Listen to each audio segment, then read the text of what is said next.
Oh, that's funny.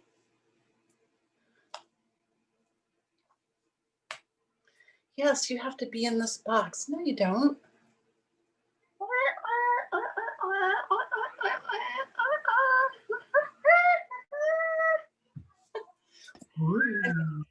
Strangely, I think that's the first time we've done advanced mime work in any of these listening town halls, and it's a mystery, frankly, why it's taken this long. We needed a trained clown to come and do it. Hey, it's 2:00, everybody. I'm so glad that you're here. It's so wonderful. I'm Pastor Megan Rohrer. I'm the pastor at Grace Lutheran in San Francisco, and you are popping into our weekly town hall to seek to minimize bias in the Lutheran Church. We did about 17 sessions and listening to different types of bias and how it affects different groups and types of people. And we also have been collecting surveys that have told us what people have heard, what they're interested in hearing in the future. Some of our survey feedback said we'd like to learn more about bias that affects people who are seniors or elders. And we've also heard the desire to talk about some embodiment stuff. So we'll be working on that today. But first, I want to let you know about some of the particularities of the Zoom webinar that we are in, or the Facebook live stream that you are watching this webinar on. If you are in the Zoom webinar space, at the bottom of your screen or on the ... if you are on a smartphone or an iPad or something like that, you will find a chat box. The chat box is for people who have wisdom to share, who want to reach out to others and greet each other, who want to share a book link, things like that. But the Q&A section is where it would be really great if you have a question you want to lift up to us during our time together. If you put it in the Q&A section, it's a little bit easier to find it later. If you're watching on Facebook Live, if you can just type any questions you'd like in the comment space, and I will be checking in on that whenever I can and lifting them up. Because this week, we're focusing on embodiment and a little less about our brains, a little bit about our brains, but a little less about our brains, and not just focusing on auditory stuff like what we hear and what we say with our throat, but our whole body. Our conversation will be slightly different. In the past, it's been questions and answers and things like that. This is going to be a little bit more organic. We might have a subject we touch on for a block of time, and then maybe there's some space and maybe there's some movement. Maybe a different thing entirely happens. So I just wanted to give you that heads up at the beginning that because we are exploring embodiment, it might look different. And so just know that change might happen at this time. What we say on all of these webinars is, number one, we're recording this on a specific date, October 16th, 2020. So the words that we say are us doing our best based on what we know on October 16th in 2020. I believe in the future, we're all going to know more, and we're going to do better, and we're going to have words that work better. So I want to give you permission to be the best you are on whatever date it is that you're watching this. And so we invite the Holy Spirit to be with us in the best that we can do in this moment, and also push us towards that future when we are kinder and better and wiser, all the things that are possible. And those of us who are speaking on this video, while we might be connected to different communities, we have permission while we're in this space to just speak from our own experience and not have to represent people beyond ourselves. That's a couple of kind of the ways we start off. Let me see. Yeah, I think that's everything I wanted to start us off with. We have our guests today. I traditionally always let our guests identify themselves to say their names and some of the different embodiments that they carry, so that the language you use can be the language that we use in this space. So would you be willing to introduce yourself, beloved guest? So I'm very excited, by the way. So my name is Judith Lavender Dancer, and I'm a registered somatic movement therapist. I've also worked with elders for over 10 years and have a very strong, beautiful space in my heart for them. I identify as she, her. I am a lesbian, and I've been in a marriage partnership for 27 and a half years or more, almost 28. So that's very exciting. And we have a doggy, and we were foster parents at a point in our life. And the foster child is an adult now and looking to go to graduate school in art. So we're very, very excited for her. So those are some of the things. And I've known Megan for a long time. I was the senior center director at Old First Presbyterian Church, and Megan ran the homeless program there called Welcome. So that's how we know each other, and we've been following each other for a long time. And I'll ask you this question just because it's fun to say to you. Do you identify as a Lutheran? Okay, so that's a really good question. So I grew up in an atheist family, and I became baptized in 2005 as a Lutheran, and I strongly identify as a Lutheran, and I also identify as a Buddhist, and I also believe in the divine feminine, and I also believe that each one of us has spirit within us, and each animal has a spirit kind of more in the Native American tradition. So I think I would call myself intra-faith, but if we're talking the Christian part, I'm a Lutheran. And I remember telling Megan that I was becoming a Lutheran, and she said, I knew you were a pastor. I knew it. Because in Lutheranism, they say that every person is a pastor. So, and I just read that yesterday again, and I was reminded of that. So that's pretty cool. Yeah, so I wanted to talk a little bit about Christianity and the body. Yeah, well, there's a long history in Christianity because the printing press is a large part of where some people, when people say, that's how we always did it, when they're talking about traditional stuff. No, there's a video. It's okay. We're recording. Okay. Yeah. So when we're talking about traditional stuff, oftentimes what people are talking about is the writings that happen when the printing press was invented, because that's kind of some of the oldest, most intact stuff that we have. During the time that the printing press was invented, they had a plague. So they lived in times like these that are a little bit scary. And they put into print some of that scary stuff about being scared of your body. Your body can get really sick. And so it got really ingrained, this idea that you should think because your thoughts are trustworthy, but your body is fragile. Some of that comes out of Paul's stuff. Paul notoriously in the scriptures says that he has an affliction. We don't know what it is. It's an embodied affliction that maybe is in his leg, maybe is about sexuality. We don't know, but he has some sort of bodily ailment that causes him a lot of pain and stress, and he feels like it separates him from God. So he writes a lot about how you should ignore the flesh and dwell in the spirit of God, that you should, and that, so there are people to this day who will say in their conversations about whether or not LGBTQ people can be beloved by God, it's rooted in these texts that say, ignore your body, follow God. And because the writings of Paul were written before the gospel texts that we have, some people believe Paul's writings are superior to even the words of Jesus in terms of Christianity, because Paul's letters were older.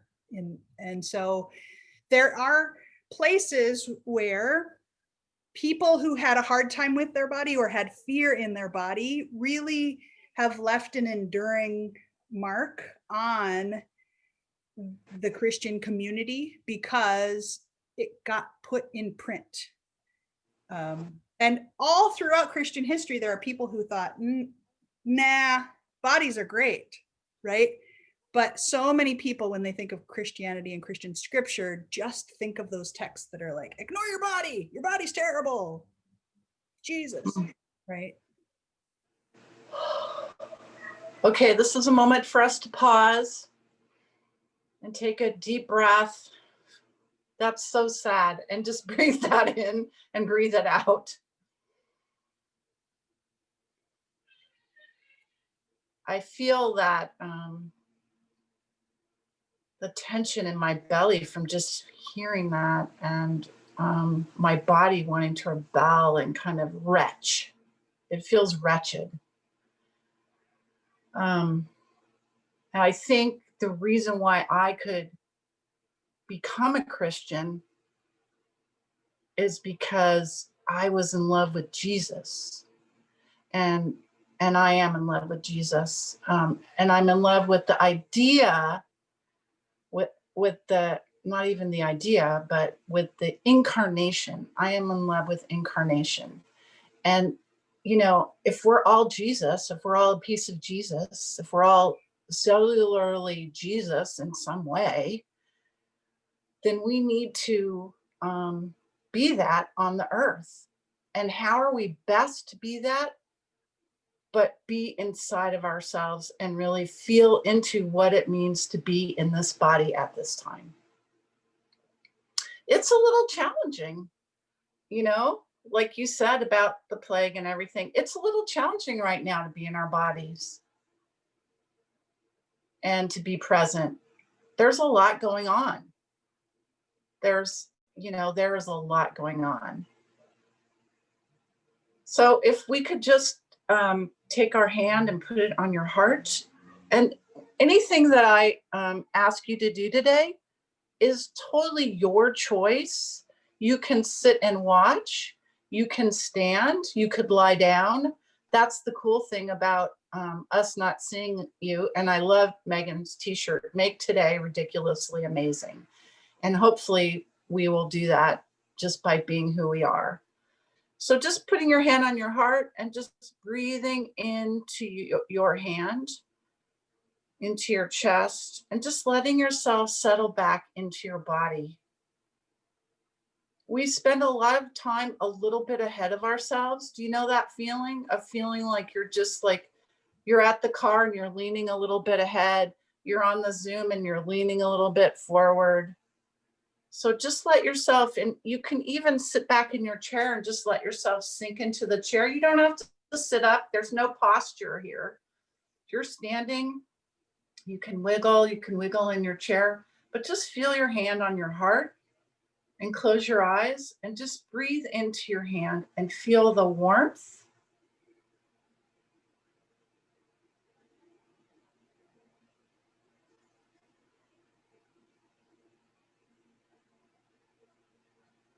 And there's something that happens when you put your hand on your heart, is that your hand registers your chest as an extension of your hand, and your chest registers your hand as your extension of your chest. So you're creating a circuit going both ways. And there's something so beautiful about that.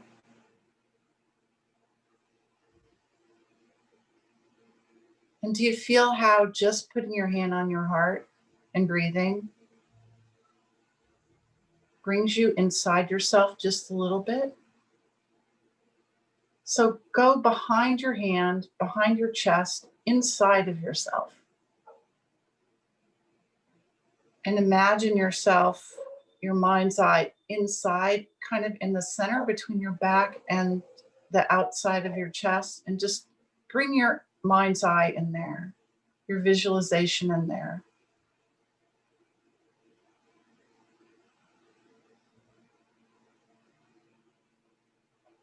And just imagine that that space is really big.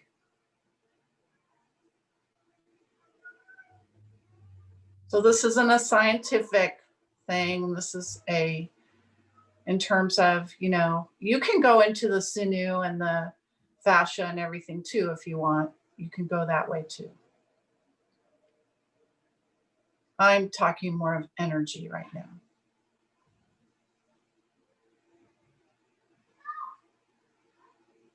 And then release your hand and let that go. And just feel yourself breathing in. Your chest rises, breathing out. Your chest settles.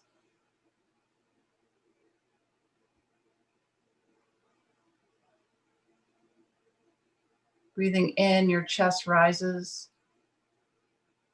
Breathing out, your chest settles.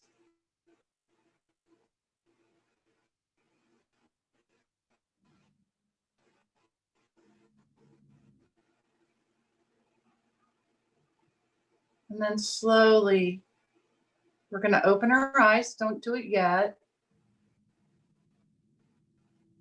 And what I do is let my eyes in gently and just let the images in the room come to me. Let the colors and the images to me. So I'm not going out into the world, wonderful inside. And you don't even look at me. Look at the, tilt your eyes down. That's, and just, who am I now? How am I being present to my body and myself now? Just be with that question and be with the breath. And you can wiggle a little, as Megan is starting to do. You can stretch.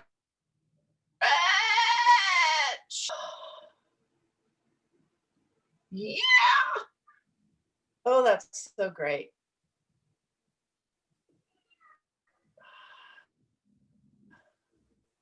As you were leading, holding a little, hopefully. Can you hear me, or am I freezing up?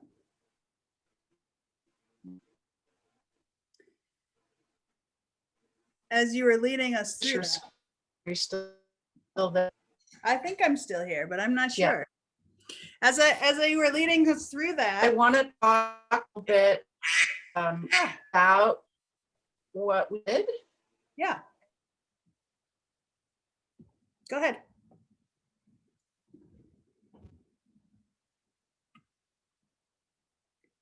I think I can hear you, but you're on mute now, I think. There you go. We're back. Okay. You're back. Whew. Sorry about that. So you can raise your hand to yourself. How many people were a little uncomfortable with that? How many people really love that? How many people were in between? That all of it's okay. And yeah. I hope that you can play with that and see how that feels later and see it. Usually when you do something the first time, you're more uncomfortable. The second time you do it, your body goes, oh, I get it. And the third time you do it, you're like a pro. So I invite you to try it again another time. Can I tell you a Bible verse that popped into my head while we were doing it? Yes. So I was hearing the beginning words of the book of John. In the beginning, that Jesus moved from being the word into the flesh, right? That Jesus has this transformation from words to being flesh and bones and body. And I felt like then Jesus saying, this is my body. This is my body, right? And having that be kind of the counter narrative to those words of Paul that we talked about earlier of like, ignore your body, but like, no, Jesus saying, dude, I was words, now I'm flesh, and trying to like make it okay for us to dwell in that space, even if it feels like the words are more important than our bodies sometimes, that Jesus is like, I did it, you can do it. Yes, and I think that part of my favorite part of the service is communion. And the idea, there you go, that it's the flesh, it's the body, it's the blood, that we're taking that in and we're becoming Jesus by taking that in, right? So that's so important to me. And every time that's one thing I've missed the most about the Zoom, is that I can't do that in person. And I hate that part. I wanted to talk a little bit about kind of what we were doing and where we were. So when we put our hands on ourselves, we're feeling our proprioception, where our body is in space, our proprioception, where we are, where our body is, how we sit in the chair, how we touch ourselves, how our head is turned. That's all proprioception, right? So you're understanding your body from there. When we placed our hand on our chest and we went inside ourselves and visualized inside, that's called interoception. So that's actually going inside of our bodies. And that's something that a lot of us haven't learned how to do. We understand the proprioception. We don't understand the going in. So hopefully you can play with that a little bit more now that you kind of know about that. I did somatics for years, and I remember doing a meditation and somebody said, okay, you're going to go in and you're going to listen to the inside of your body. And I flipped out. So, and then I started going, this is really cool. So we all learn at different paces and in different ways. The other thing, I have to turn off my video part of me because it drives me crazy. I wanted to talk about another way that we view our bodies that's very Western. It's very mechanistic. We go to the gym, we work out on the treadmill, we do the weights. We talk about our bodies in a mechanistic way. We also talk about our bodies in third person. My arm hurts, right? No, I hurt. You know, I have a headache. I have a headache. I have pain. I am pain. So there's ways that it's just a little bit different of a view. And how do we bring that more into focus? I'm going to talk about that more as we talk about the aging part. So that's one thing that I really wanted to talk about. And so my whole thing is that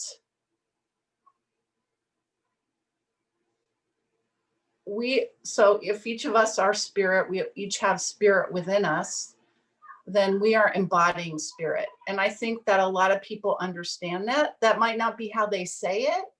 And so I feel like the more I can be present and the more I can feel into my body, the more I can be present for you, the more I can be connected to you. And the more I can be myself, not do myself. That's kind of a tricky thing, especially in Protestant Christianity. The doers, we have to do stuff to prove it. Remember, that's the other thing that's really cool about Lutheranism. We are the grace of God. We don't have to prove it. We're already here. We're already in the grace, right? So I try to remind myself about the being instead of the doing. And of course, doing is part of being, but I think sometimes we need to step back and sink in a little bit more. And how do we do that? So those are some of the things I wanted to start talking about.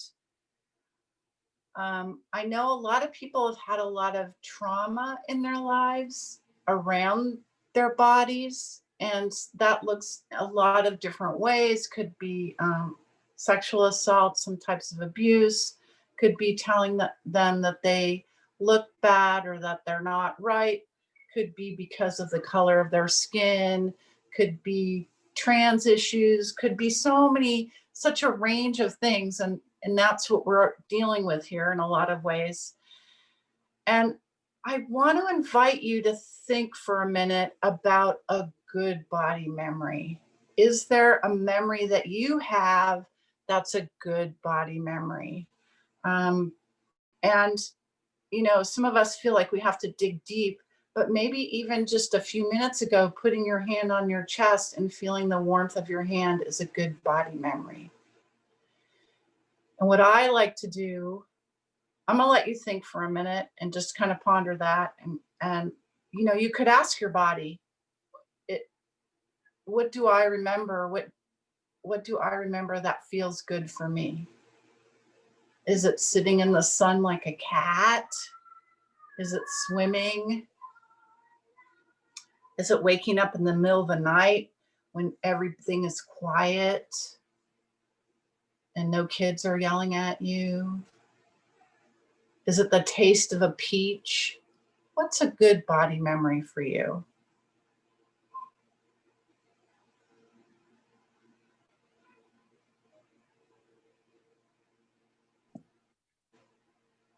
I recently taught our children how to cuddle without kicking. And it's an important thing if you have young kids. And so we went to the kitchen drawer and I showed them how the spoons fit together in the kitchen drawer. And so for the last week, they've figured out how to get a really good cuddle without hurting the people around them. And so we always do a morning cuddle for like 15 minutes to half hour each morning to start the day. And for this last week, it's been the first time when it doesn't involve like getting kicked or like elbows in you. And so it's been really sweet to like go from just like cuddles being about your own body feeling happy, but to also like not injure the body next to you in the cuddle. Yeah. Yeah. That's so beautiful. I love that. Yeah, I think that for me, one of my good body memories and is riding my bicycle, and it's not always a memory, it's a moment, a present moment. There's something about the riding and the cranking the gears and then going uphill and the breathing, and my mind gets to float out, and it's a way that I process, and there's just something about it that's just so comforting for me and so embodying, and I really enjoy that. The other thing that I want to say about being more embodied is that sometimes it means we need to slow down. And that's a little scary for people, especially you pastor types. No offense, you all, you do a lot and you work long hours, right? Running around doing your thing. And, you know, how do we find rest? How do we find the rest in the moment? How are we more present? And this is challenging for me too. So, and Megan's getting up. So I think we should do a getting up thing, huh? So instead of talking, let's get up and do something. Whoops, okay. Well, because you made me remember, I've talked to a lot of pastors during this time, and so what you might not know is that when I got ordained, you wear a lot of heavy robes, and then you hold a lot of postures that are painful if you hold them too long with heavy things on your shoulders. And so one of the smart things I did very early in my ministry is I had Judith come and help me how to hold those postures in ways that my body likes better. And so I've been very aware that as I sit, so just looking at Judith makes me remember when I'm in pain and I should move, right? But it's reminding me that when my whole life feels like it's within this screen, I do my pasture gestures, but I do them like this, and it's painful. And I don't know if anyone else out there gets a pain here and a pain here. And so just looking at you made me think I should not let that pain happen while we're talking. I should stand up. So bend your knees if people want to get up. If you want to sit, that's fine too. And just wiggle your butt like you have a tail. Nobody's watching. And just wiggle your behind a little bit, except for us. And just move your bottom just a little bit and just feel. So the interesting thing about this. It's the top of the tailbone. I mean, it's the top of the spine, right? So this is the top of the spine. And so if you move the bottom of the spine, the top of the spine moves naturally with it, if you're not totally locked. And so if you can let yourself wiggle your butt, then your head wants to wiggle with it. And just let that happen, just naturally. Yeah, feel that? It happens. Sometimes it helps if you close your eyes. And then you can start just doing a soft bounce. So it's just like it's like, and you know, if you have knee stuff, just do it smaller. If you don't, you can do it a little bigger. And just let yourself bounce a little bit. You can relax your head and let your head just come with you. You can do it bigger. If you're really excited, you could go off the floor, but you know, don't do that if you don't feel like it. It's not to do the best thing, it's just to do what works for you. And then just let yourself stop for a minute and just close your eyes and just feel into yourself.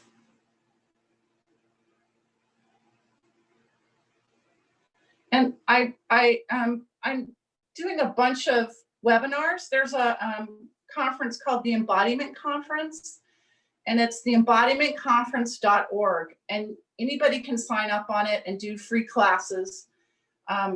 So if you're interested, you should check it out. I've been watching all this cool stuff. You don't have to be an expert or anything. And they have different tracks of different things. And I noticed one woman was talking about, I just read the title, and it was about how important it is to rotate. That we need to learn how to rotate. So just let yourself swing your arms and just turn your body so you're rotating a little bit. Just gently. If anything hurts, do less or stop. You're reminding me, Judith, that when I was little at church, I used to make this same movement. And I remember being told at church for a lot of years when I was little, be still. Be still. And that because it was like the only way to be good at church was to not move or wiggle ever. And so that I'm really appreciating doing this motion because I'm the pastor now. What's really funny is when I go to church, a lot of times I'm in the back dancing and moving the whole time. And because I go to cool churches, they don't seem to mind. Yeah. So that's one way you can rotate. The other way you could rotate is just rotate your shoulder. Right? So rotating is really good. And this is just from reading the title of her workshop. And then just swinging your head side to side. I don't invite people to go to the back because if you have neck issues, that could not be a good thing. So just let yourself kind of roll your head a little bit.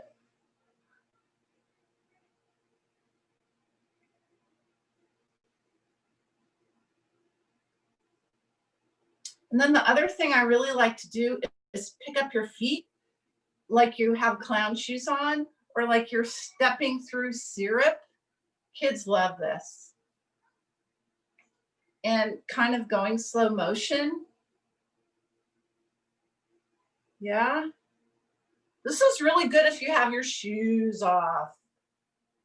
So I invite you to try it again later if you're wearing shoes with your shoes off. It's hot in San Francisco, so I have my shoes off. Good. And just wiggle your bottom again. You too. Does it feel different this time? I feel much more loose. I feel like a noodle, a noodle, a noodle. I feel like a noodle, a noodle, a noodle. Good. Have a seat. Okay. Have a seat. Have a seat. Okay, so I'm gonna, do we want to take any questions? Do we have any questions? Let me check. I was feeling like a noodle. Like yeah, feel free to put any questions in the Q&A if you've got any. Again, because this is a slightly different format of words and questions, it might feel different for folk, but if you want to pop anything up, you can. Otherwise, we feel like a noodle. We feel like a noodle. Well, yeah. I think what I'm appreciating is that there seems to be like multiple ways for people to think about decreasing bias. One is that you have to name everything about the thing and confess it and expel it and then maintain that you're rid of it forever.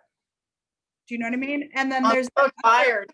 Yeah, the other way is to start being the community that you want to be, that is that community of ever-flowing stream and justice. And I feel like the way that you've kind of just taken us down the road of embodiment, instead of having to like describe why caring for your body is important with words, you're just living what embodiment looks like in a worship service. Like what if instead of well, here's the way else. Nicole Bond, whom I think you know, who is from the disability community, challenged us to think about, why do we stand up and sit down during the times we stand up and sit down? And do we need to? And if we don't need to, why are we doing it? Because not everyone can do it. And if it makes worship harder because you can't see anymore because everyone's standing up in front of you, like, why are you doing it? And I think this is the conversation about, like, if you're, yes, be embodied. Yes, we need to stand up and sit down sometimes because our bodies have a hard time sitting on hard pews for a long time. But let's be intentional about, if we're going to stand up, let's stand up in a way that's going to heal our body. Or let's have a movement that allows us to wiggle and release what has been held still. And so I think that's a part of the magic of when we're in the same space with Judith, is the what is needed unfolds itself rather than needing to explain why it's happening, you know? Well, and it's, for me, it's about permission, and it's about permission to be fully in your body where you're at in the moment. And sometimes I go to church and I don't get up, which is unusual, but you know, and sometimes people are dancing and I just need to be still. And so it's finding how that works. And maybe we need to reconfigure how we have spaces so that people who want to stay seated can, and people who want to get up and wiggle can. And you know, that we need to kind of deconstruct church and how we think about it. For me, it feels like a really tightly woven macrame, and we need to start pulling out the knots and the stitches so that there's more room and more flow and maybe some air going through it, so that we can start to feel into it a little bit more. Well, maybe maybe that's the creativity of this new COVID-19 time. Is it used to be that sometimes you wouldn't have any personal space if you were in a really packed church, right? Or if someone came on the left side of the pew and the right side of the pew, you were stuck in there and you needed to kind of like stay there. But now, if everyone has their own 6-foot bubble, that's your body's space. Like, every body is going to have space, and that will be new and different. And as some of us venture out of our sheltering in place, and some of us are going to take a bit more time to venture out of our sheltering in place space, we get to kind of be intentional about how we come back into embodied life with each other again.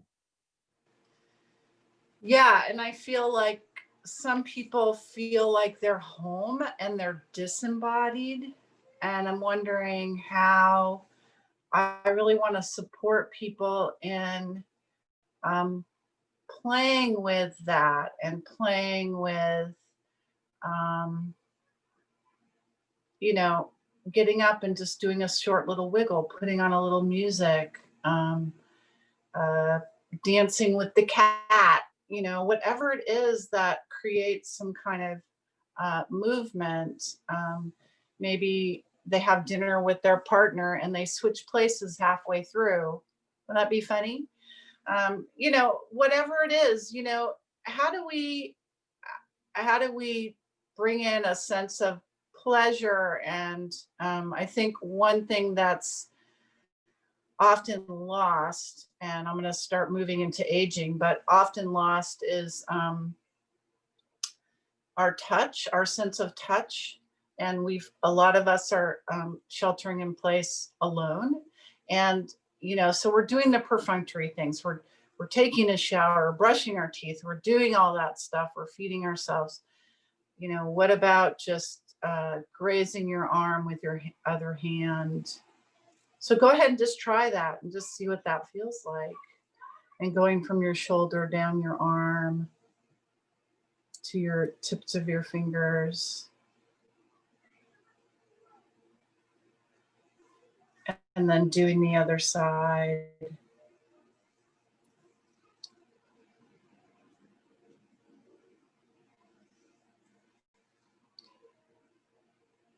And even holding your hands together,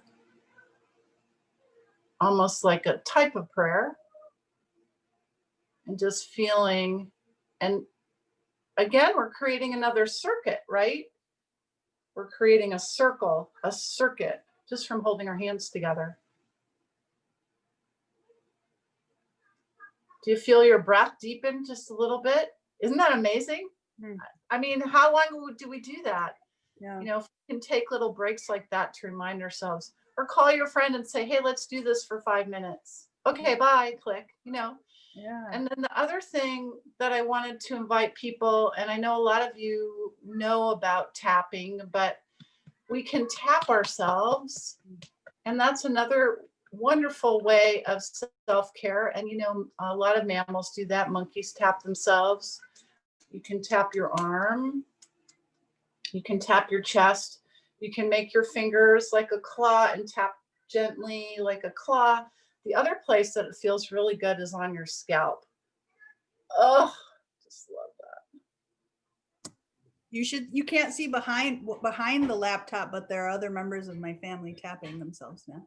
Yeah, I love your family. Yes, tap, tap. Doesn't that feel good? Tapping your scalp? But as soon as you start doing things like that, you know, I think I kind of don't, I don't like the term self-care because it's like outside of us. This is self-care. This is just tapping your head. This is beautiful self-care. This is you tapping your head too. Tap your head. Hi, Michaela. Look at Papa's has a funny face. Well, because I was thinking while we were doing this, there's a verse where Jesus says, the way we are to go into the kingdom of heaven is like a child would. And I always thought about that as like a curiosity of the brain. But you're making me think maybe it's the actual, see, now we have a cat. Now, maybe it's the actual physical movements, because a child would do all the things you're saying, right? Like a child would be fine with wiggling in church and doing all of those things. And if Jesus is like, guys, you don't have to be so still. Yeah. And the other thing is that from one of the classes I took today, all different parts of your brain are awakening and being stimulated by doing the different types of movement that we're doing. So it's kind of amazing, you know. So you're also engaging your brain, and it's firing in different ways. So that's really cool, you know. And I wanted to shift into aging just a little bit, because I feel like our culture is very youth-based right now, and we're scared to age, and we're scared to show aging. And so aging is getting a little bit of a bad rap. And I think that's really challenging. for us people that are getting older. And, you know, it used to be that not that many people got older. And so there was this whole revering wisdom, the elder wisdom. And now, since boomers and everything, and people are living longer, we're not engaged in that way anymore. We're not understanding all the ways that we can learn from elders. I think a lot of us are really scared that we're going to lose our memory. And I work in memory care, and that we're going to be incapacitated in some way. And what I really see is that there's so much that people with memory loss have to offer in so many ways. And it's not like you have memory loss and then you're catatonic. It's not like that. It's very different than that. And there's one woman who I worked with who worked for the Chronicle for many years, and she just had this special way of saying things. And I used to go visit her in her apartment and chat with her, and she would just say interesting things to me. And a lot of it was about not worrying so much and slowing down. And she kept saying the same things in different ways, but she wouldn't just say it like that. She'd have some pithy way that she would say it. I wish I could think of something. And so I feel like we lose that ability to go and be with those people because we're scared of the mirror of them mirroring back to us what might be. But if we can just really be totally present with them, there's such a rich, vibrant place that they are, that we can be with them. And that a lot of times when people start to have memory loss or shift in those ways, they almost become more themselves. And maybe some of the masks have fallen off a little bit. And there's something to learn about that, you know? And, you know, I just wonder about, instead of feeling like it's an obligation to go see an elder who's at home who has memory loss, maybe it's a privilege to go visit that person. I had one woman who was a friend of mine who I would go visit, and she was in her 90s, and she kept telling me that getting old was not for sissies. And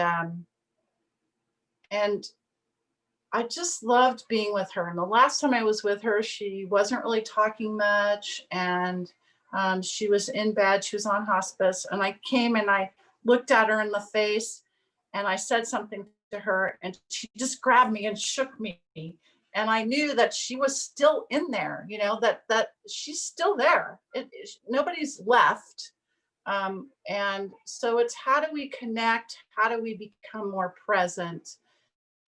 And I think that is kind of my message about being incarnation, is just how are we more present for each other? And this one's very present. This Michaela girl. Yeah, you're pretty present. Right? You are so present. Yeah. They practice mindfulness and meditation at school now, so it's a little bit easier. Yeah. Today I did this morning. This morning you meditated? Yeah, that probably helps. Yeah. I think it's really important. You know, it's important to move and it's important to be still. Both are important. Are there certain sounds you like to make? Mostly yelling. Yeah. Well, I have been learning a lot about sounds, and I thought maybe this would be a good time to share some, because this can be done with your whole family. Yeah. Yeah. I want to learn a sound. So we started with our heart. So can you put your hand on your heart, Michaela? She's got a heart right there. Yeah, we are family. I love it. And we're going to do a sound that comes from the heart, and it's the ah sound. Can you go, ah?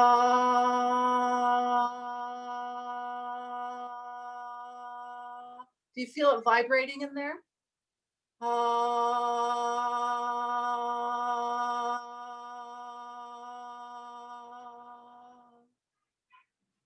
And then there's this other cool thing that your mama will like a lot.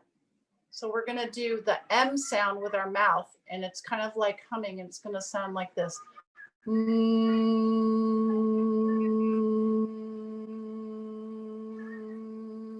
And you can feel the hum in your jaw.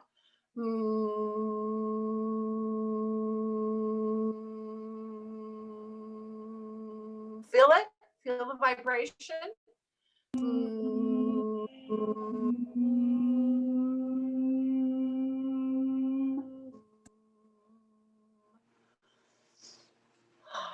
It's so nice. That's really good for jaw stuff. I know you have a lot of jaw stuff, Megan. So yeah, we we're gonna practice rubbing right here, don't we, Michaela? Yeah. Oh yeah. So this is good for that. And then we're gonna do the sound that moves the mouth and the heart. Are you ready? Yeah. Ma ma ma ma ma ma ma ma ma ma ma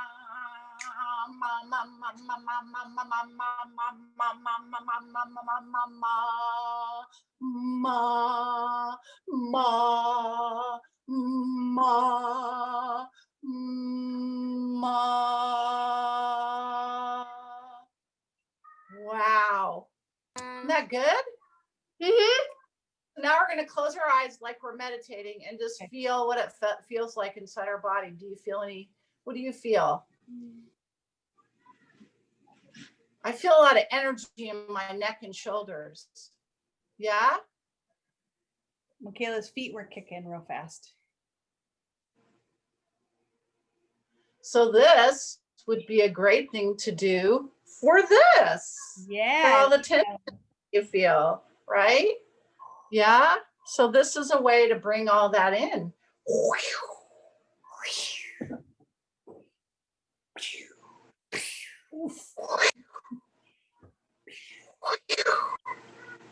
So I wanted to talk a little bit more about aging. Yeah. I like all the station breaks. Well, it's good So modeling for how it could happen. 61. You could do a chunk of stuff and then you could take a break. Yes.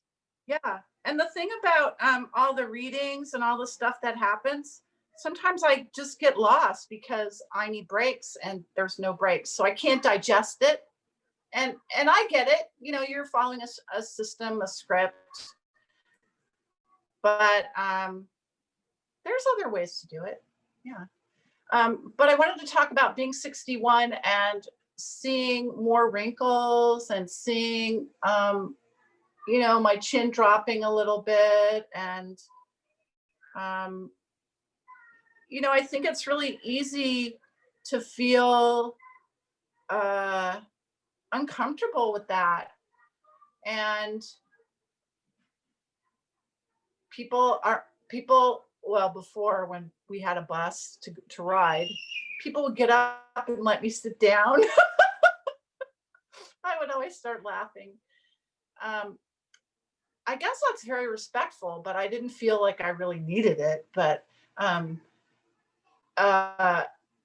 I feel like, how can we model healthy aging ourselves? How can we model it? And then people that are younger than us, how can you really see into the whole person and not just see an aging body, but see the whole person and see the whole personality? So, you know, so it's kind of like, how do we mirror each other? How do we ask for help from elders? How do elders ask for help? How do we give the gift of reciprocity, going back and forth to each other? How do we give that gift? And how do we learn how to listen a little bit better? I think that that's really important for elders, is that they just need to be listened to, and they're not being listened to, and it's painful. Especially people who maybe have had a stroke or can't speak properly, I don't like the word properly, I'm sorry I said that, don't speak in a way that is always understood by the other person. And so how do we learn how to listen? And it's not just listen, like you were talking about the ears, but it's listen with the whole body, right? How do we listen with the whole body? And the way that to me, the way that we begin with that is that we become present in ourselves before we can listen to somebody else. So that is so important. So that is kind of the self-care part, is learning how to really be present with ourselves and to be comfortable with ourselves and uncomfortable with ourselves, to be the full range, because some days we're going to be comfortable, some days we're not.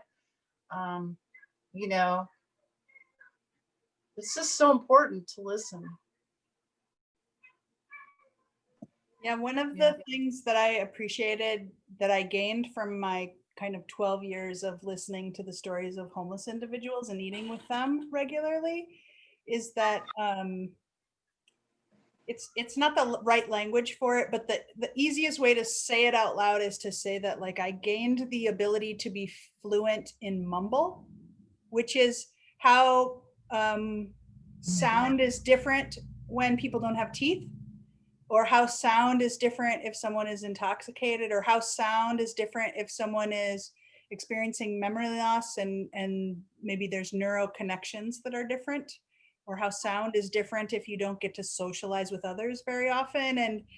And some of those skills that are really helpful for understanding individuals who live on the margins is really helpful for understanding more of the communication of some seniors. Or it's maybe the best way to liken it is that somehow dentists have figured out what we're saying while their fingers are in our mouth.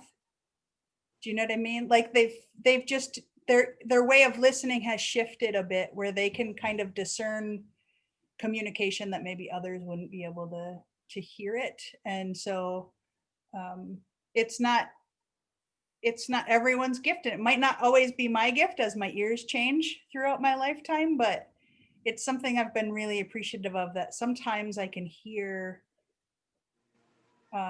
communication that maybe isn't accessible to other people. And so in case there are others out there who have a similar gift, I just want to encourage you to use that gift as often as you can. And if you don't have that gift, you don't have to shame yourself, but that there's full body ways to listen and be present with people. And so I just really appreciate this conversation we're having.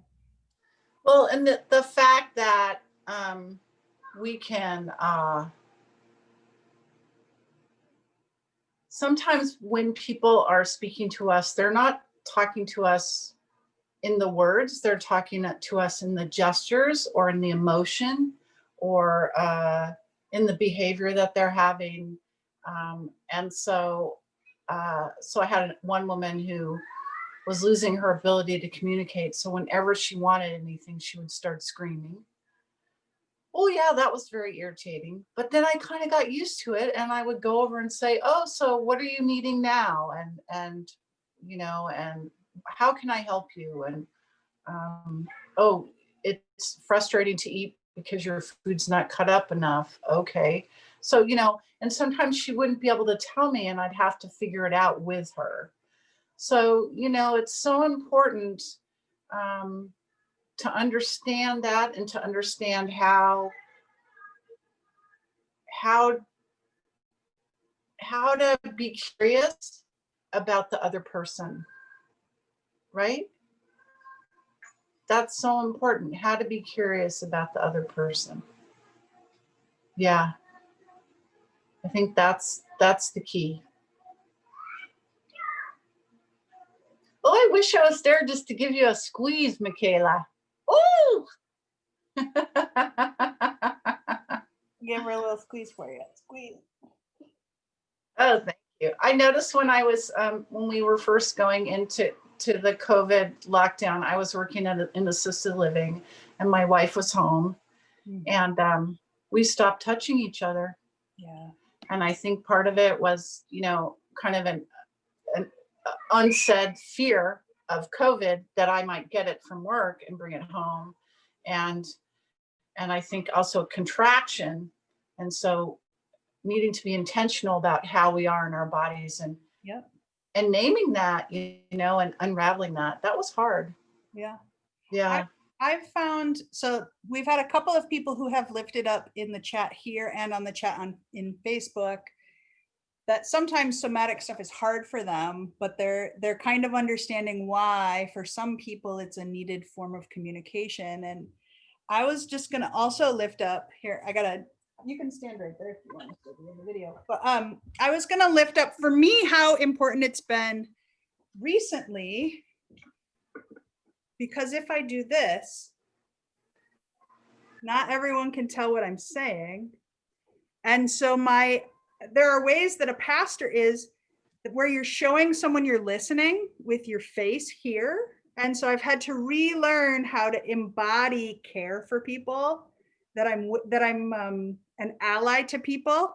That's my whole body. And so I find myself doing things like this in a space where other people are leading, like it's particularly in anti-racist spaces, right? So I'm not there to take over, but I want to show my support. And so I'll do things like a much bigger yes with it's like with my hips instead of with my head, that shows people like I'm communicating without ability to do this as much. And so like things that are loving, or like I find myself doing this a lot when I agree, and this works in a lot of cultures. And so I just appreciate the way that maybe this being taken away from us as a communicator for a little while gives the rest of our bodies a bit of a space, right, to be able to communicate. Like if we can't handshake anymore, but we have to do a ritual from a little bit farther away that's of a greeting, maybe it's an elbow, maybe it's a fist bump, but maybe it's just taking things from other cultures that help be embodied bigger. And so that's part of what I wanted to just lift up, is that becoming a fuller part of your body can help you connect even with people who don't speak the same language we speak, right? Yeah, and that's interesting because I've done a lot of mask work where you wear masks, different masks, and a lot of what starts to happen when you wear the mask is the rest of you animates, and you become much more animated because this is the same thing all the time. And so you're learning how to infiltrate into your whole body. And since Megan mentioned that I was a clown, or am a clown, I try to say I'm a former clown, but my wife says there's no such thing as a former clown. When we used to visit all these, I used to be on the clown mobile in Oakland, and we'd go and visit all these different populations. And every summer we'd go to the deaf school and to their summer program, and we would clown with them. And as soon as I got there, I would be there and I would be so much bigger and talking and moving. And I mean, there were still people doing sign and everything to help with the communication, but I was just like, ah, da, da, da, da. And I feel like, the thing about being on Zoom and everything is that it's like, do you know the story about, I don't know what animal it is. Let's say it's the fly. I don't remember what bug it is. But basically, if you put a fly in a jar and you have the lid on, the fly will try to hit the top. And they find out that that they can't go any further. So you take the jar lid off and they'll only go up to there. They won't go out. And so the screen is kind of like that. If you make a big gesture, people are going to fill it in, right? So if you go like this, okay, that's good. But if you go like this, people are going to know that your hands are extended out, right? but we limit ourselves without even realizing it. So maybe next time when you preach or whoever is there preaching, maybe instead of sitting, you can stand, take the podium away, and let yourself practice moving in a bigger fashion. And you can rotate. You don't have to keep your face going forward the whole time. It can be a three-dimensional experience, even if people are seeing it in a two-dimensional way, right? And they might even appreciate that and invite them to get up and move their arms as well if they want to, right? Ooh, that's kind of scary. Okay, I sorry, I didn't mean to freak you all out, but I don't know if I told this story already or not, but when our children first were coming to us, the social worker said, "Great news. These kids go to church every Sunday, so it's going to be really great for your congregation." So before they came to visit and moved into our house, I told the council, I said, "Great news. They go to church every Sunday. It's going to be great," right? Because people kind of get nervous if there's going to be new kids who come quite often. Well, they had been going to A black church where you got to dance and sing, and there were drums and it was loud. And then they came to Grace Lutheran, which at the time was a little bit whiter, but now it's a little bit more diverse.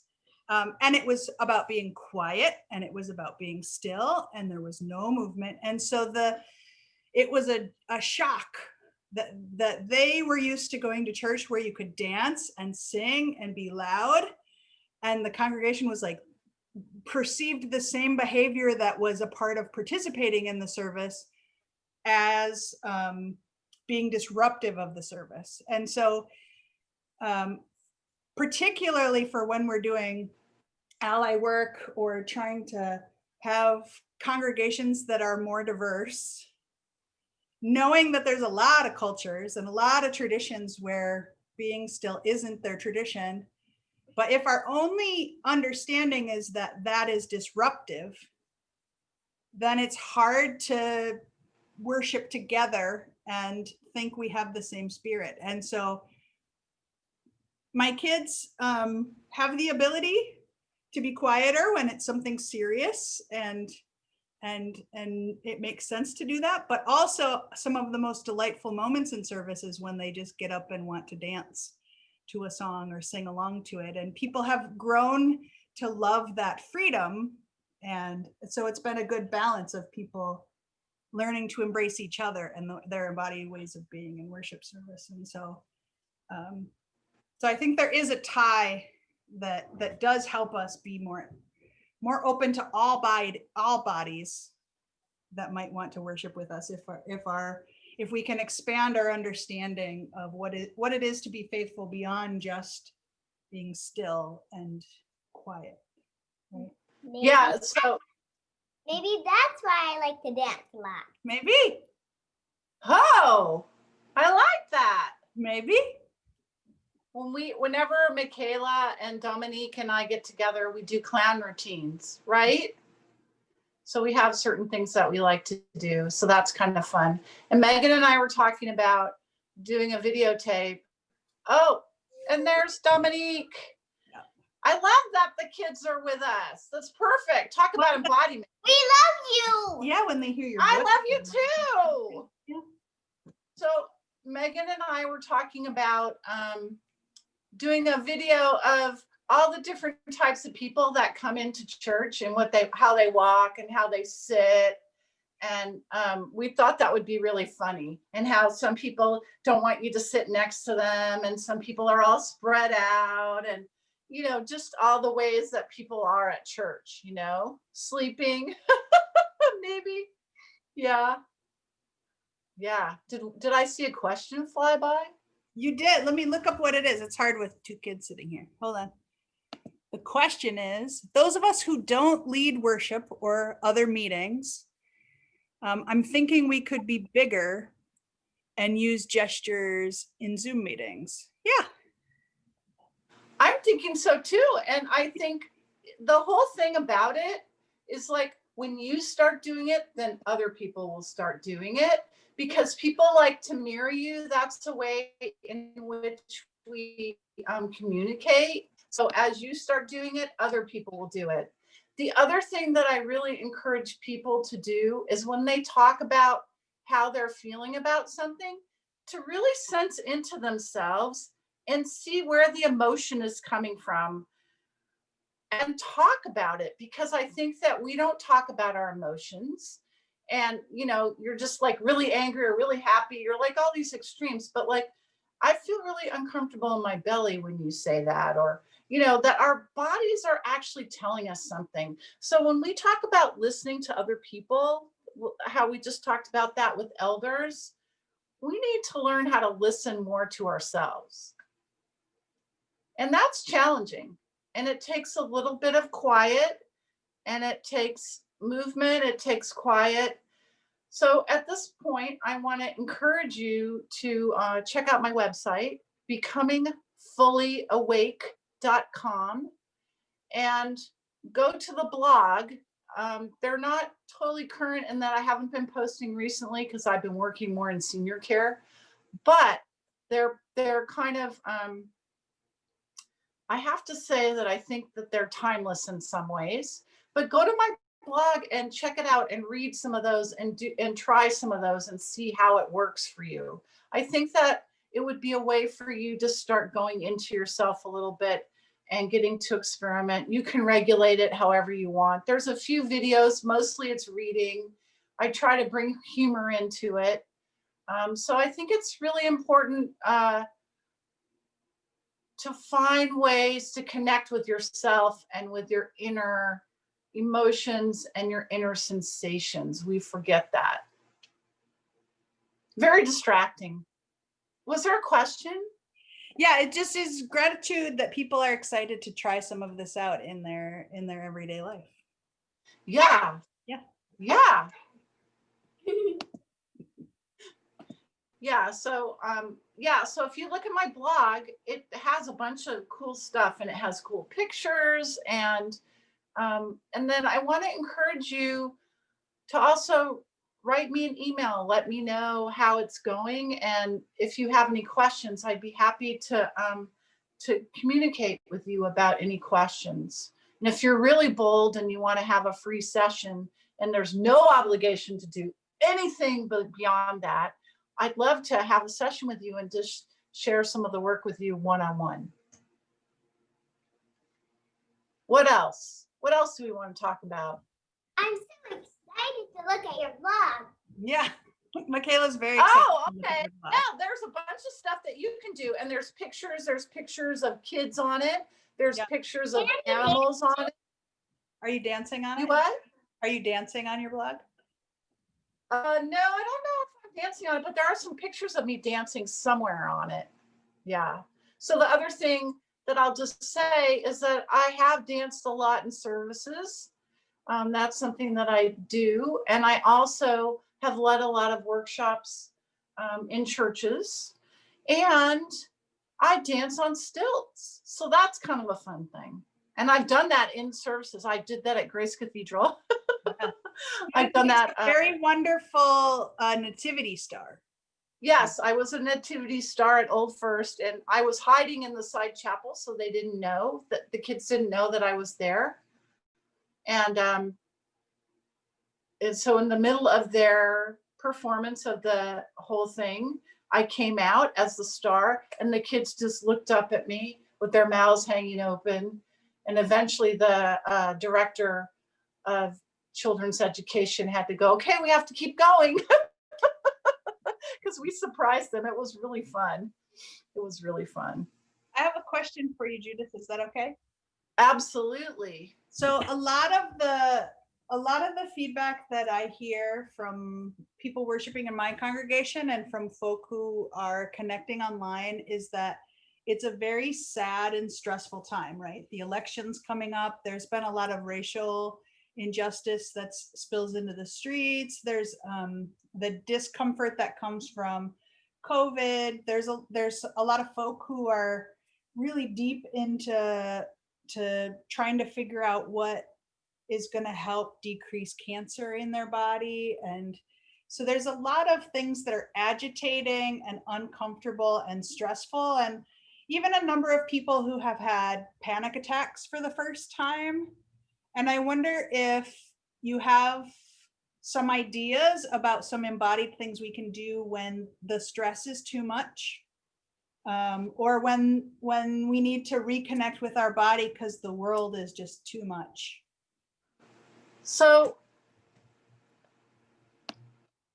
we try to make everything more complicated. And I already taught you some things, so I'm going to review them. And for those of you that can lie on the floor, it's really good to lie on the floor.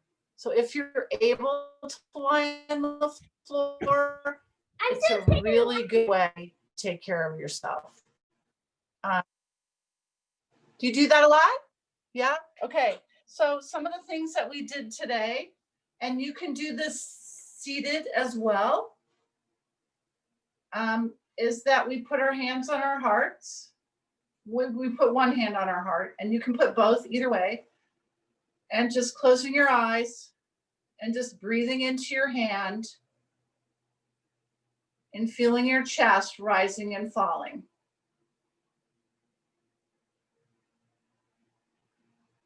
So breathing in, my chest comes out. Breathing out, my chest settles. Breathing in, my chest comes out. Breathing out, my chest settles. Now I know we didn't do this one, but I'm gonna go ahead and have you do it as well. Put your hands on your belly, because sometimes we need to go lower. So closing your eyes, breathing in, my belly expands. Breathing out, my belly settles. Breathing in, my belly expands. Breathing out, my belly settles. So this one especially is really good for anxiety. And you can do this for 5 minutes. And what I'm teaching you also is kind of the self-talk, which becomes a mantra, a somatic mantra. So breathing in, my belly goes out. Breathing out, my belly settles. So that's a mantra. We're repeating it over and over, and our body is responding to what we're saying to ourselves. You can say that silently to yourself. You can say it out loud. If you're doing it with someone, one person can take a turn saying it, and then we just let it go. And the key, so dropping your hands and just feeling yourself. So does anything feel different in your belly right now, Megan? Yes, particularly because I realized I was putting my belly out when it was supposed to go in. And so I feel in sync with myself much better than before. My Good. And belly what is happy. Happy. Your belly feels happy. Yeah. There is a way that the belly feels happy when you do that. The other thing that I'm feeling is I'm feeling my breath more in my belly. Like I feel like it's more expanding more. And that really helps with the anxiety, right? Good. So that's one thing. So the chest and the belly, the breathing, and then we were doing the wiggling. So do I have my shorter helpers there? Can you just wiggle your bottoms? Yep, they're here. Wiggle your bottoms. And see how your neck kind of wants to wiggle too? Yeah. So that's another thing we did. And then if people want to go into a bounce, they can, a gentle bounce. You don't have to. If you want to, you can. This is fun with music, obviously, right? And then the other thing that we did was we rotated. And if you can just let your arms swing and rotate.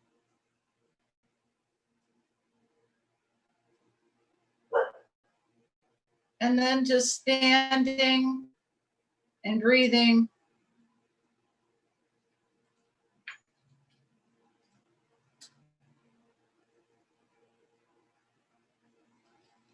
And that could be enough. You don't have to do, it's not complicated. We want to make everything more complicated. What's important is to feel how you feel after you do it, and to really feel into yourself, and to go into your interoception, to go into your body and feel, how does my body feel now? Remember when we put our hand here and we felt behind our hand, behind our chest? Our interoception, bringing our mind's eye into our body.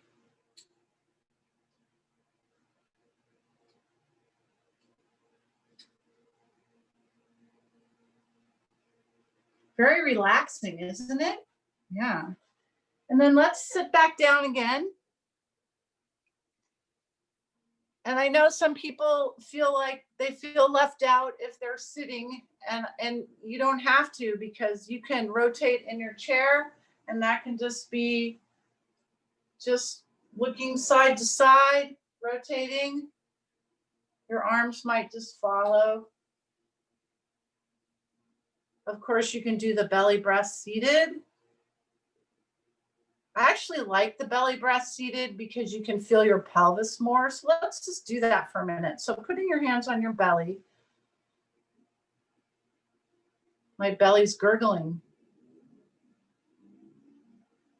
Breathing in and out of the belly.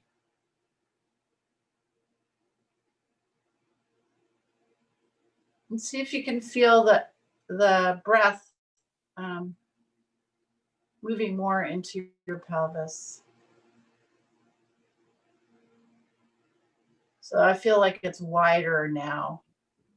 Because you have support from the chair, Yeah. you don't have to hold yourself up, so to speak. Hmm. Isn't that great? Yeah. Yeah, love that. Yeah. So those are some things, and we started to do some sound, the ma sound.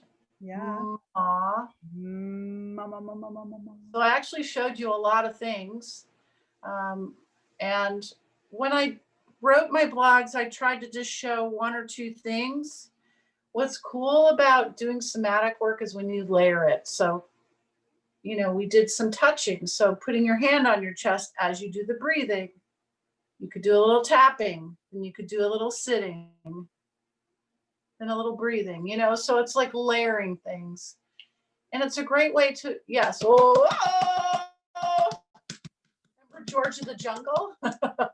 Carol Burnett. I was thinking Carol Burnett. Oh, yeah, Carol Burnett. Oh, that feels so good. Yeah. Yeah. So there's lots of ways to embody ourselves. And I really encourage pastors to experiment. Mm-hmm. You know, it doesn't mean you have to change the whole thing, but Yeah. maybe you come in. I know some people preach, they don't wear shoes when they preach. Yeah. Or maybe you don't preach in front of the lectern. You stop doing that. It's kind of exposing. Yeah. But maybe there's other ways that you can practice embodiment in a healthy way that can mirror to other people embodiment for them. I was wondering, sometimes when we close out our time together, we do a prayer. But I was wondering, since you're here, if you would teach us the movement prayer that you sometimes do when you're with the folk at her church. Okay. Because I think that's a really great one. Stand up, guys, if you want to pray with us. It's going to be a special Judith prayer. Okay. If I can remember it, since I haven't been doing it much lately. So I'll do like a line or two, and then you can repeat it back and we'll bumble along. Yeah. So our mother who is within us, we celebrate your many names. Our mother who is within us, we celebrate your many names. See, I can't even remember all of it.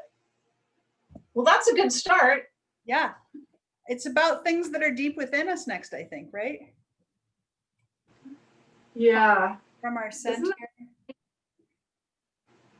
It's my fault. I, on the spot, made you try to recite something for it. I would have practiced.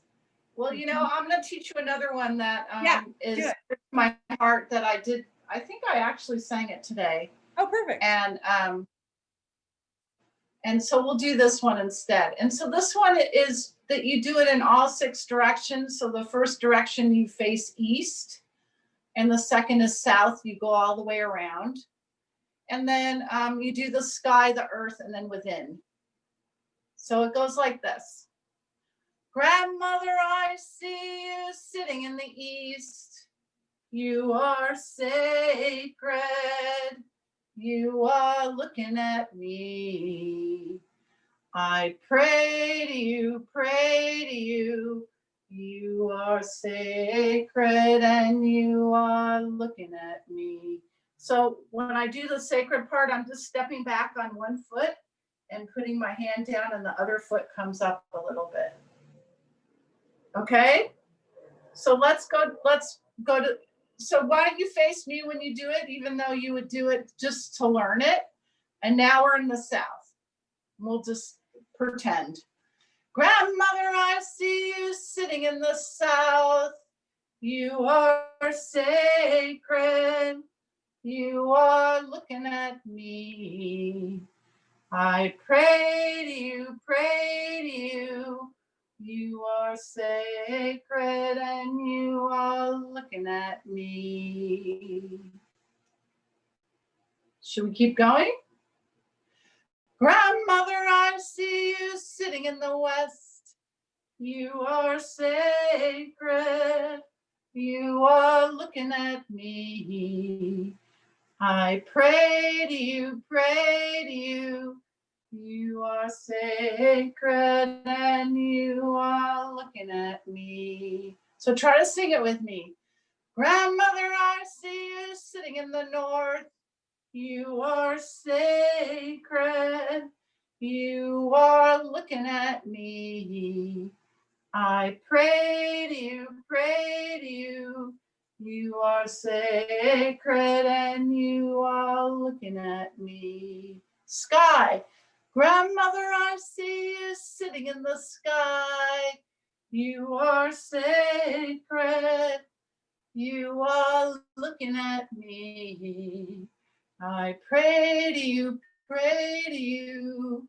You are sacred and you are looking at me. Earth. Grandmother, I see you sitting in the earth. You are sacred. You are looking at me. I pray to you, pray to you.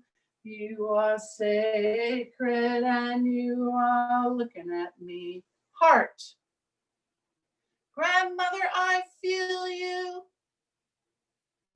sitting in my heart. You are sacred. You are looking at me. I pray to you, pray to you. You are sacred and you are looking at me. And see how we're holding up the elder? We're holding up the elder as sacred. Yeah. Very cool. Thank you, Judith, for joining us. And I posted in the chat box ways you can connect with Judith on LinkedIn and on Judith's web page, and see what we're up to next week. Thank you, everyone, for coming. Don't forget, you're your whole body all day, forever long. Take care. We love you. We really do. I love you so much. Mwah.